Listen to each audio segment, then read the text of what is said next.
Whodunnit, DNA fingerprinting and forensics. Imagine you're a fresh, young crime scene investigator, or CSI for short, and you've just come across your first crime scene. You found traces of blood from the probable criminal among the evidence. Now, if we were living way back in the 1800s, your boss would probably tell you to get a mop. Good thing we live in the 21st century. To help find the criminal, we're going to use something called DNA profiling.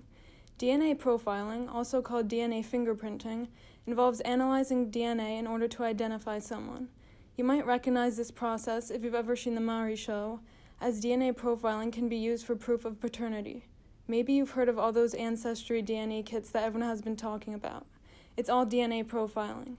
The technique was discovered in 1985 by Dr. Alec Jeffreys at the University of Leicester when he saw that different DNA samples showed different barcodes when separated.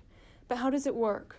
After collecting a sample, the DNA is separated from the cells, copied, and then run through a process called gel electrophoresis, which separates DNA based on size. Imagine the process of gel electrophoresis as separating Russian nesting dolls. Now we have the specific barcode that separates that individual from everyone else.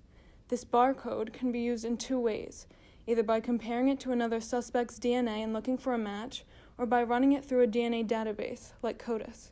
If you've ever watched a crime TV show, you might recognize the term. It's the federal database of every convicted criminal's DNA and stands for Combined DNA Index System. Now, this technology seems amazing, but just like people, this process isn't perfect. It can be contaminated if the wrong DNA gets into the process, as well as by laboratory error. But don't lose hope. DNA fingerprinting is still a wonderful process that helps investigations every day.